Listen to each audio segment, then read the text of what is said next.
Alright, it's time for today's workout. We're going to be doing several exercises, but a lot of it's going to incorporate the use of your glutes and your core. This is with our focus on getting ready for spring break and getting ready for summer. We're going to be using kettlebell, hand weight, sandbag, and the Bosu ball, but there are other options that you can use if you don't have all this equipment, which I'll go over at the end.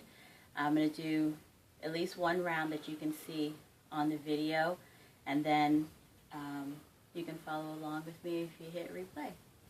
Alright?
The hardest one for me.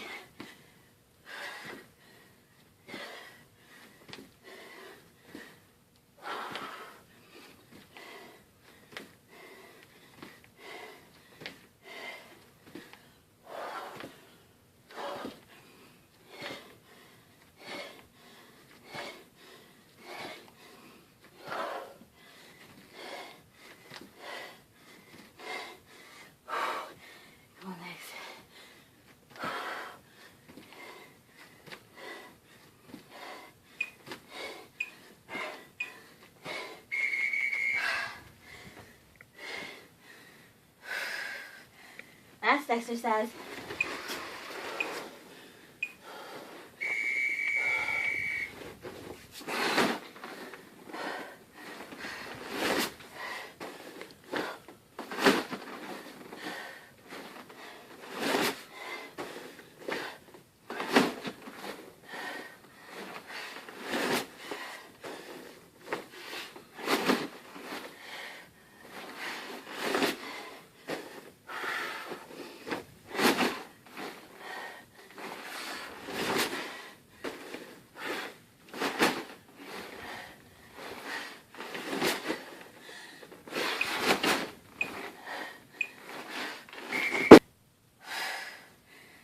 All 5 exercises. I'm going to start round 2.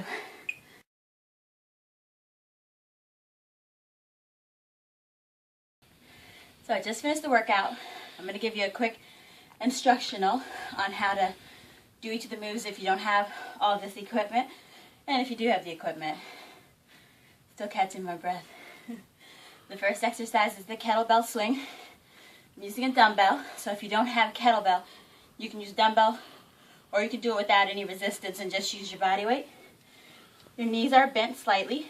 The weight is kind of hanging, so it goes between your legs. If you're short like me, you might have to turn it this way so you don't hit yourself, okay?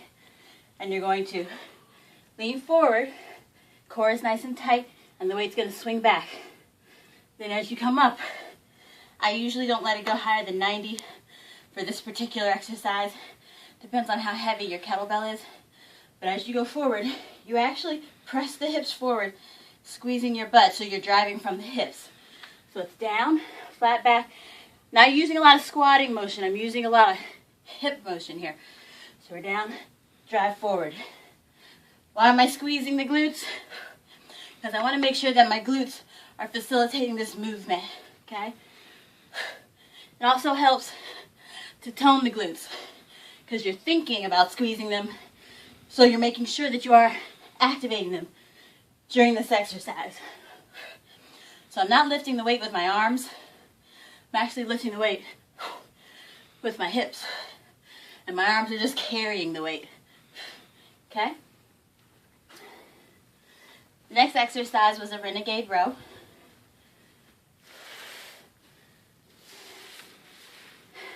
And I added in a push-up just to give a little bit of work to the chest as well. Nice push-up form. I actually have my feet a little wider apart because for a moment I'm only balancing on one arm. So it just gives me a little more stability. Now, you can do it without the weights and from the knees. If you need to make it a little simpler, you come down, then you come up. Come down, then you come up. You may not be ready to add the row, which is this part. You might just be doing the push-up. And your push-up may only be here. And that's okay. You work your way up to getting low. Okay? Now, if you're not even ready for the push-up yet, if you're a beginner and you're just getting started, then just start with a plank from the knees. You're just holding yourself in this position. We're not like this. We're not like this. We're nice and straight. Tummy is pulled in tight. And you're holding yourself there nice and strong, okay? All right. The next exercise was a Bosu tap-up. So if you have a Bosu, you can bring it to a lower intensity level by tapping. Higher intensity level like I was doing with you where we're tapping up top. Okay? If you don't have a Bosu, if you have a step in your house, you can stand in front of the step in your house and do that. If you have a shoe box, you can grab a shoe box, tap your toe on there. It's just to give you something to make you drive that hip up as you're going, okay? Switch lunge. I use the 10-pound weights to add a little more resistance to it. That is one of the more challenging exercises for me because my legs get tired when I'm doing it. You can go without the weights, but you're just jumping into a split stance and landing in a lunge. So it's one smooth movement. If you're a beginner with the lunges, you might do those half lunges, which you've seen me do in other videos, where you're just kind of rocking. The heel comes up on the back foot, and you're just kind of getting into the rhythm of what that movement looks like. This is very gentle on the knees. It's a nice beginner way to go into that lunge. If you're not ready for the actual jumps, but you are ready for the lunges, then you're going to take a wide stance, come down. They call it a lunge because you're actually taking a big step, like you're lunging out. So your lunges shouldn't be so tight unless you're doing a specific exercise that requires you to be that way. Lunges are meant to have a wide stance, hence the name. Okay? Still catch my breath. The last exercise was the sandbag clean and press.